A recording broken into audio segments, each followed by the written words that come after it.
Recently আমি গেছিলাম এই কঙ্কালীতলা, আমাদের বোলপুরের পাশে কঙ্কালীতলা, আমাদের সবার প্রিয় এবং সবার চেনা কঙ্কালীতলা, উম, যার বার্ষিক উৎসব হয় চৈত্র সংক্রান্তিতে, চৈত্র মাসের শেষ দিনে। আহ, যেটা এখন কাঞ্চি উৎসব বলে খুব ফেমাস, খুব বিখ্যাত হয়ে উঠছে ধীরে ধীরে।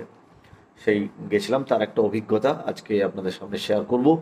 প্রসঙ্গত জানিয়ে রাখি দর্শকদের যে 51টি শক্তিপীঠের মধ্যে আমাদের কঙ্কালীতলা বা কাঞ্চি দেশ হচ্ছে অন্যতম। এখানে সতী মায়ের কঙ্কাল বা কোটি দেশ এখানে পড়েছিল, যেটা কুণ্ডের মধ্যে, সেই আমাদের মন্দির যেখানে আছে কঙ্কালীতলা মন্দিরের পাশের যে কুণ্ড তার মধ্যে সংরক্ষিত আছে।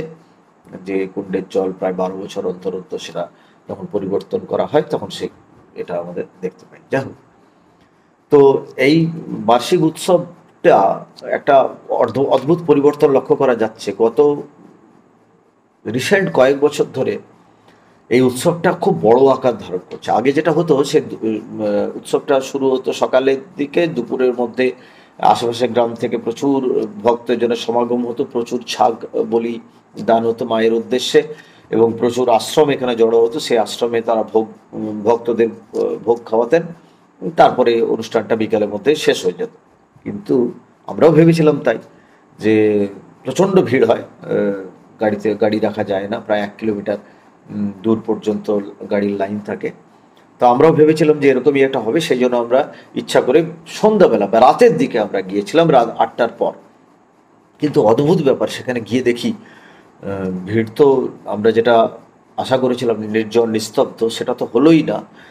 উপরন্তু প্রচণ্ড জাঁকজমক একটা জায়গা, আমাদের জায়গার মধ্যে আমরা নিজেদেরকে খুঁজে পেলাম। বিরাট মেলা বসেছে, প্রচুর আলো, প্রচুর শব্দ, প্রচুর ভক্তের সমাগম। 3 দিন ধরে অনুষ্ঠান চলছে, বাউল, কীর্তন গান, যাত্রা, এবং অনেক নামি দামি শিল্পীদের দ্বারা বিভিন্ন সঙ্গীতানুষ্ঠান বিভিন্ন রকম হচ্ছে। একটা হৈ হৈ রই রই রব আর কি। যাই হোক, খুব ভালো লাগলো একদিকে এটা, এবং বাইরে থেকে প্রচুর ভক্ত আসছে, এবং সন্ধ্যাবেলা তো রাত পর্যন্তও সেখানে গম গম করছে, মেলা বসে গেছে। তো এটা গত 2-1 বছর ধরে এই পরিবর্তনটা লক্ষ্য করা গেছে। তা আপনারাও আসুন, আসবেন, খুব ভালো লাগবে দেখবেন। আমাদের বোলপুরের একটা গর্ব। যারা অনেক আগে এসছেন তাদেরকে জানিয়ে রাখি যে প্রচুর পরিবর্তন এখানে হয়েছে। এই জায়গাটা আগে, যে অনেক দিন আগে যারা এসছেন তারা এই জায়গাটা এখন নতুন দেখলে চিনতে পারবেন না, এত পরিবর্তন হয়েছে। বিভিন্ন রকম পার্ক, বিভিন্ন নার্সারি, বিভিন্ন রকম রাস্তাঘাটের উন্নতি খুব ভালো হয়েছে। তো যাই হোক, আমার অভিজ্ঞতা আমি এই চ্যানেলে এই ভিডিওটির মাধ্যমে আপনাদের সঙ্গে শেয়ার করছি। যদি ভাল লাগে লাইক করবেন, কমেন্টস করবেন, শেয়ার করবেন।